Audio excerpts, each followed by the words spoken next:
सभी का एक बार फिर से ऑनलाइन संस्कृत शिक्षण में हार्दिक अभिनंदन। हम लोग इस समय देश में कोरोना वायरस के चलते ऑनलाइन शिक्षण आप सभी को प्रदान करने की कोशिश कर रहे हैं। उम्मीद है आप अपने घरों में रह कर के इसे सुन रहे होंगे और अच्छे से अभ्यास भी कर रहे होंगे। तो आज कक्षा 8 के जो प्रथम पाठ था सुभाषितानि, उसके हम लोग प्रश्नोत्तर करेंगे। तो चलिए बिना समय गवाए हम प्रश्नोत्तर करते हैं। अभ्यासः लिखा हुआ है आपके पुस्तक पे, वहाँ पहुँचिए आप, वहाँ देखिए।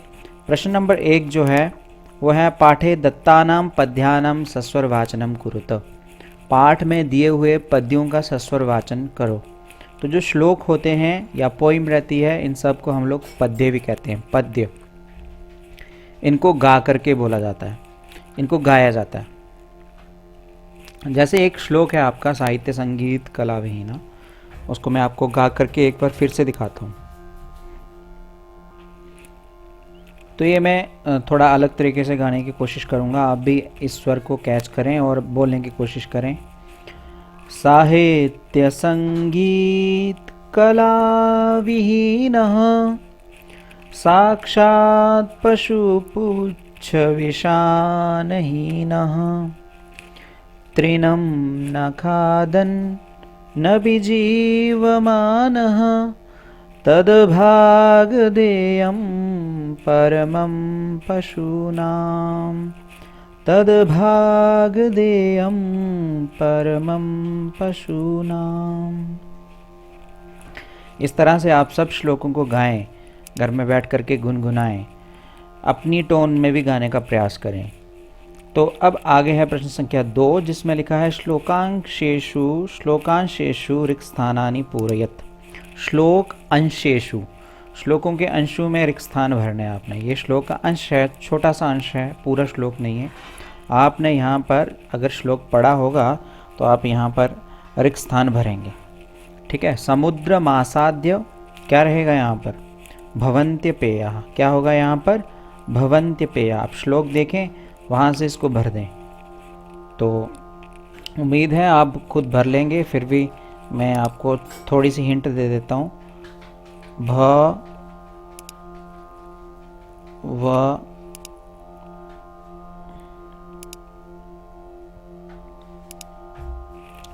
तो इस तरह से आप अपने पेंसिल से अपनी बुक में यहाँ पर भरते चलें और भवन्त्य पेयः, इसका जवाब है भवन्त्य पेयः। ये जो प्रश्न है एकदम सरल है। आप श्लोक पढ़ेंगे तो आपको वहाँ पर इन सब के आंसर मिल जाएंगे। तो अब दूसरा है, रिक्त स्थान दिया है और लिखा है वचः मधुर सूक्त रसम सृजन्ति। क्या आएगा यहाँ पर? यहाँ आएगा श्रुत्वा। क्या रहेगा? श्रुत्वा। श्रुत्वा। तो इसका उत्तर है श्रुत्वा। तो श्रुत्वा लिखेंगे यहाँ पर। अब आगे है तद्भागधेयम। यहाँ क्या आएगा? परमम। क्या रहेगा यहाँ पर? परमम। परमम। तो इसको ऊपर शिरोरेखा डालेंगे, इसको कहते हैं हम लोग शिरोरेखा। तो शिरोरेखा डाल दी हमने, हो गया परमम। तो आ गया विद्याफलम रिक्त स्थान कृपणस्य सौख्यम। ये रिक्त स्थान है, खाली स्थान।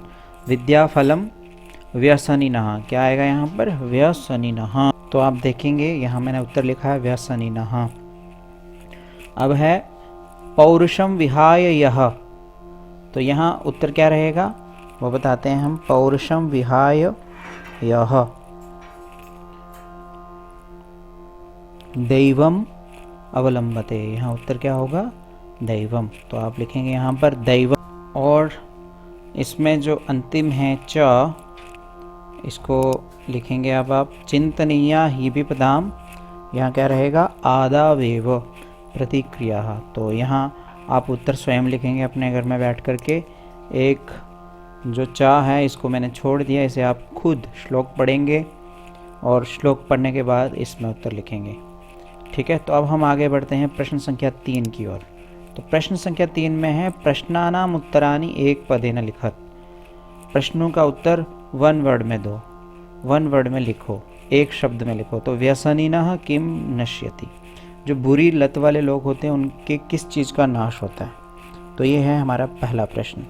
तो बताइए किस चीज़ का नाश होता है। विद्याफलम व्यसनिनः, विद्याफलम व्यसनिनः कृपणस्य सौख्यम, श्लोक में पढ़ा था ना। तो व्यसनिन का क्या नाश होता है, विद्याफलम। तो उत्तर लिखेंगे आप यहाँ पर विद्याफलम।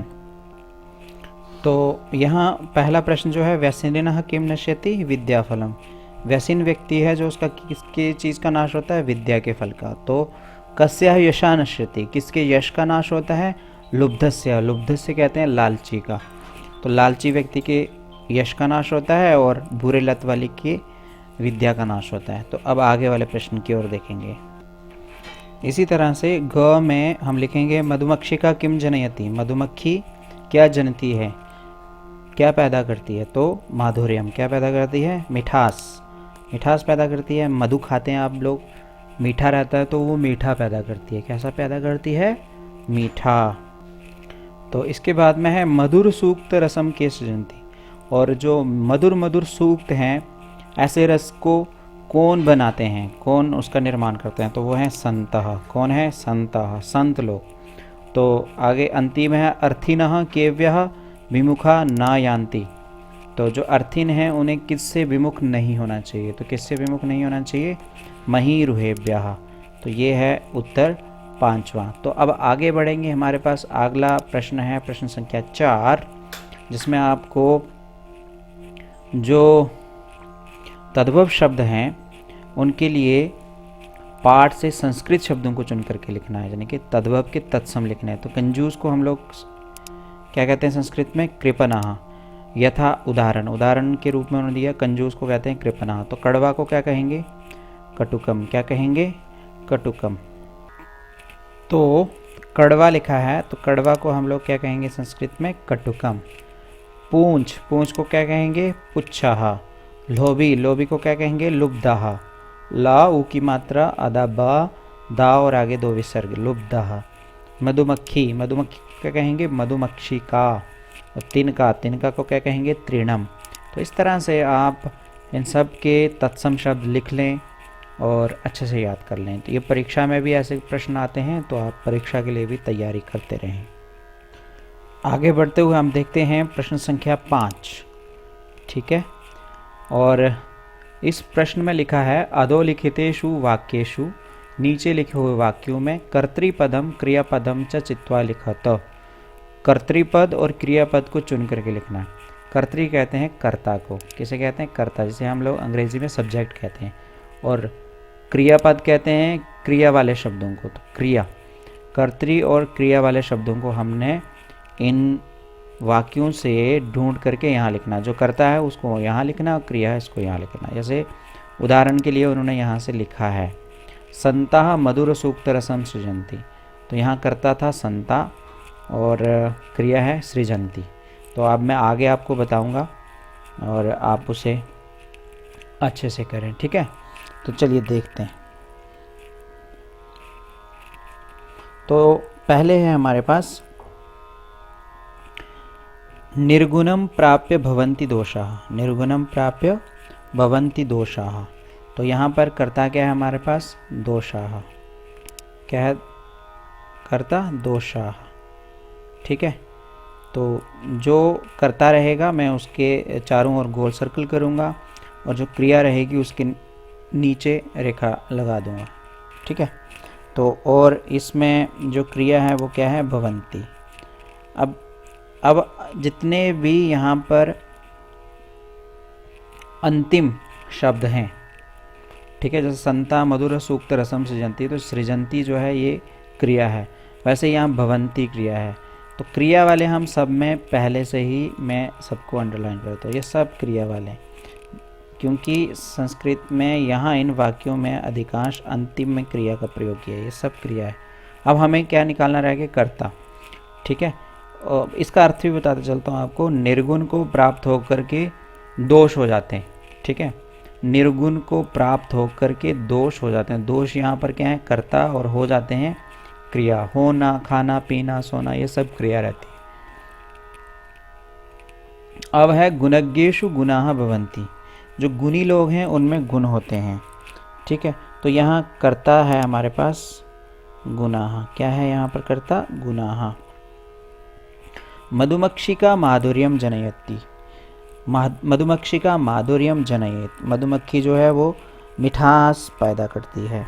तो यहाँ कर्ता कौन है? सामने दिख रहा है हमें, कर्ता तो मधुमक्खी है जो पैदा करती है। तो जो काम कर रहा है उसको कर्ता कहते हैं, जो कर रहा है उसे कर्ता कहते हैं, और जो कर रहा है उसे क्रिया कहते हैं। तो अब आगे है पिशुनस्य मैत्री यशः नाश्यति। तो नाश्यति मैंने आपको बता दिया क्रिया है, और यहाँ पर जो करता है वो क्या है? मैत्री। ठीक है, मैत्री। और नद्यः समुद्रम आसाद्य अपेयः भवन्ति। नदियाँ समुद्र में मिलकर के अपेय हो जाती हैं। तो यहाँ क्या रहेगा? कर्ता नद्याः। ठीक है, और संस्कृत में आपको बताते चलूँ, जो प्रथमा विभक्ति के शब्द रूप होते हैं वो सब कर्ता कहलाते हैं। तो ये सब प्रथमा विभक्ति के ही शब्द रूप हैं। दोषाः क्या है? दोषा है प्रथमा विभक्ति बहुवचनम। गुणाः प्रथमा विभक्ति बहुवचनम। मधुमक्षिका प्रथमा विभक्ति एकवचनम। मैत्री प्रथमा विभक्ति एकवचनम। और नद्यः प्रथमा विभक्ति बहुवचनम। और आप देखेंगे इन सब शब्द रूपों में और कहीं भी प्रथमा विभक्ति का कोई शब्द रूप नहीं है। ठीक है, यहाँ यशा है, यशः यशो यशाः, तो क्या यशाः नहीं होगा? क्योंकि ये भी प्रथमा विभक्ति है। तो ये सारी चीज़ें आप मुझे कमेंट में पूछ सकते हैं। अपेयः भी है। अब आपको ये समझना जो कर रहा है उसे ही कर्ता कहते हैं। तो ये यशः जो है ये कर नहीं रहा है, यशः क्या है? एक विशेषण है। तो कर्ता जो है वो मैत्री है। तो इस तरह से आप इन सब प्रश्नों के ये जो प्रश्न था इन सब के उत्तर यहाँ लिख लें और अच्छे से अभ्यास करें। अब हम बढ़ेंगे प्रश्न संख्या 6 की ओर। ये जो प्रश्न है ये आपने पिछली कक्षा में भी पढ़ा था, इस कक्षा में फिर से रिपीट हो रहा है। इसके लिए मैं अलग से वीडियो भी बनाऊंगा, वो उसमें आपको और सरल करके बताने की कोशिश करूंगा। फिलहाल के लिए आप देखें कि जो रेखांकित पद हैं उनको आधार बना करके अपने प्रश्नों का निर्माण करना है। ठीक है, तो सबसे पहले है गुणाः गुणज्ञेषु गुणाः भवन्ति। तो आपने ये जो गुना है इसकी जगह पे क्या लिख देना है? के। क्या लिखना है? के। तो अब और पूरा वाक्य भी आपने लिखना आगे। तो के गुणज्ञेषु गुणाः भवन्ति। ठीक है, अब खा में है नद्याः सुस्वादुतोयाः भवन्ति। नद्याः सुस्वादुतोयाः भवन्ति। तो आपने यहाँ के ना लिख करके अब लिख देना है का। क्या लिखना है? का। और आगे विसर्ग, क्योंकि नदी जो है स्त्रीलिंग है। लुब्धस्य, तो यहाँ क्या लिखेंगे आप? कस्य। क्या लिखेंगे? कस्य। वाक्य पूरा लिखना है आपने। कस्य यशः नश्यति। कस्य यशः नश्यति। तो अंडरलाइन वाला जो शब्द है उसकी जगह पे आपने सिर्फ कस्य लिखना है और पूरा वाक्य लिखना है। मधुमक्षिका माधुर्यमेव जनयति। का माधुर्यमेव जनयति। तो यहाँ क्या रहेगा? का। क्या होगा यहाँ पर? का। और अंत में है तस्य मूर्धनि तिष्ठन्ति वायसाः। ठीक है, तस्य मूर्धनि तिष्ठन्ति वायसा। तो तस्य कुत्र तिष्ठन्ति वायसा। तो यहाँ क्या रहेगा? कुत्र। क्या होगा यहाँ पर? कुत्र। तो इस तरह से आपका ये वाला जो प्रश्न है ये भी पूरा हुआ। अब हम आगे बढ़ेंगे प्रश्न संख्या 7 की ओर। तो प्रश्न नंबर 7 जो है वो कह रहा है कि उदाहरणानुसारम पदानि पृथक कुरुत। उदाहरण के अनुसार जो शब्द हैं उनको अलग करना है, यानी कि विच्छेद करना है, संधि वाले शब्दों का विच्छेद करना है। जैसे यहाँ लिखा है समुद्रम आसाद्यो। तो समुद्रम, समुद्रम और धन प्लस आसाद्य, समुद्रम प्लस आसाद्य। तो ये दोनों मिलकर के क्या बना रहे थे? समुद्र मासाद्य। इन दोनों की संधि हुई यहाँ पर, तो क्या बन गया? समुद्र मासाद्य। तो आगे कौन से और भी शब्द हैं वो भी हम देखते हैं। हमें जाना पड़ेगा पेज संख्या 5 पर। तो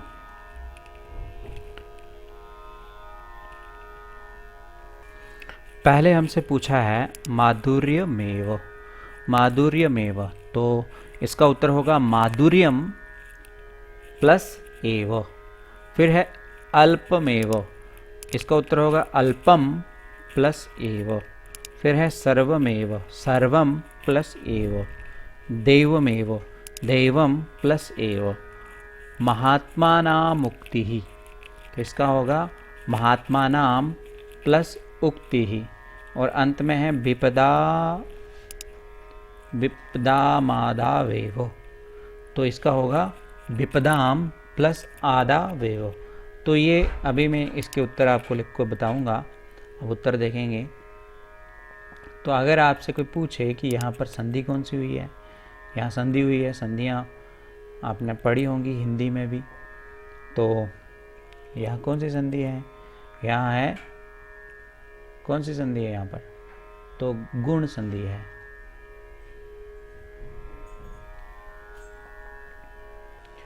यहाँ मैंने उत्तर लिख दिए हैं, आप देख सकते हैं माधुर्यम प्लस एव।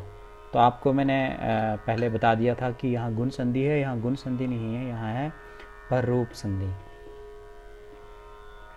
माँ में ए मिल गया तो बन गया मेव, माधुर्यमेव। अल्पमेव, एव इसी तरह से आप लिखेंगे यहाँ पर भी एव, क्योंकि एव सबके साथ जुड़ा है तो एव अलग से लिखना है और जो उससे पहले वाला शब्द है उसको अलग से लिखना है। यहाँ क्या सर्वम, सर्वम एव, क्या होगा सर्वम एव, सर्वम एव।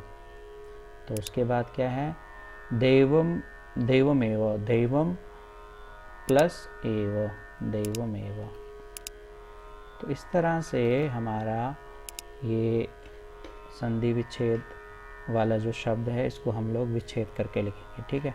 अब है महात्मानां मुक्ति ही, महात्मानां प्लस उक्ति ही। और विपदा आदावेव, विपदाम आदावेव, विपदाम आदावेव। तो इन सबको आप अच्छे से लिखें और अभ्यास करें।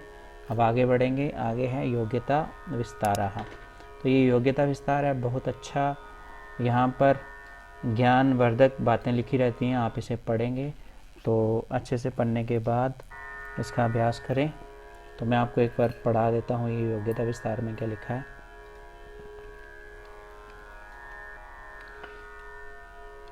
मुझे अगर आपकी पुस्तक में कोई बहुत अच्छी चीज़ लगती है पढ़ने वाली तो वो योग्यता विस्तार होती है। तो योग्यता विस्तार सबकी योग्यता का विस्तार करती है, छोटे से लेकर बड़े सबका।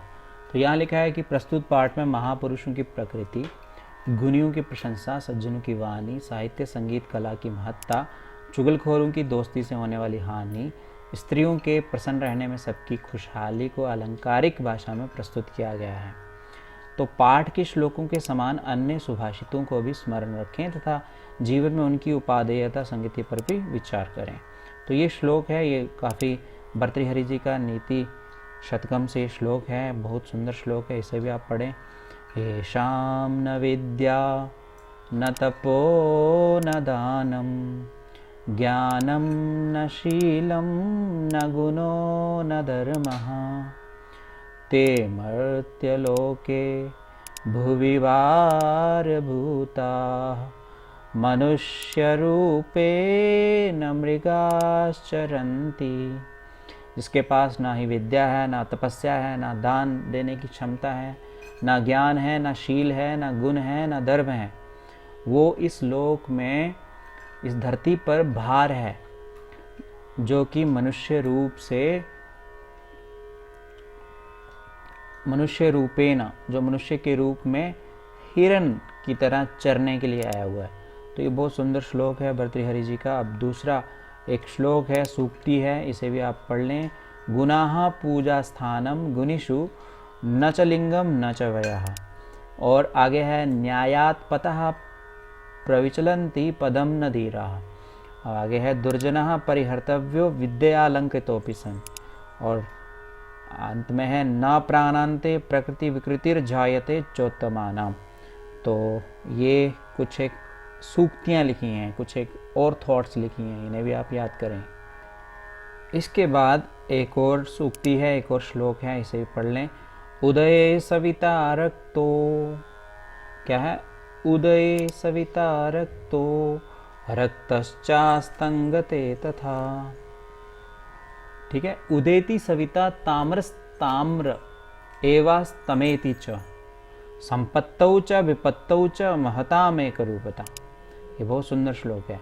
तो अंत में यहाँ लिखा है कि उपर्युक्त सुभाषितों के अंशों को पढ़कर स्वयं समझने का प्रयत्न करें तथा संस्कृत एवं अन्य भारतीय भाषाओं के सुभाषितों का संग्रह करें। सभी भाषाओं के अलग अलग सुभाषित रहते हैं, सुंदर वचन रहते हैं, सभी को याद करें। तो गुना गुणज्ञेषु गुना भवन्ति, इस पंक्ति में विसर्ग संधि के नियम में गुनाह के विसर्ग का दोनों बार लोप हुआ है। संधि के बिना पंक्ति गुनाह गुणज्ञेषु गुनाह भवन्ति होगी। ठीक है, तो यहाँ ये जो विसर्ग हैं, इन विसर्गों का यहाँ पर लोप हो रखा है, यहाँ पर लोप हो रखा है, यहाँ पर नहीं दिखा है। लोप होता है मतलब गायब हो जाना। तो किस नियम से गायब किए थे? विसर्ग संधि के नियम से। तो ये था हमारे कक्षा 8 के प्रश्नोत्तरों वाला भाग। आपने सुभाषितों के सब प्रश्नोत्तर उम्मीद है अच्छे से पढ़ लिए होंगे, और इन सभी प्रश्नों का आप अच्छे से अभ्यास करें।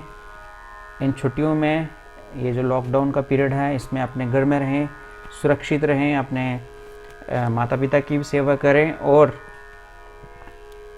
जितना हो सके ऑनलाइन क्लासेस में अपना मन लगाएं और अच्छे से मेहनत करते हुए इस कक्षा में अच्छे मार्क्स लेने की कोशिश करें। तो इन्हीं सब बातों के साथ धन्यवाद। जय हिंद, जय भारत।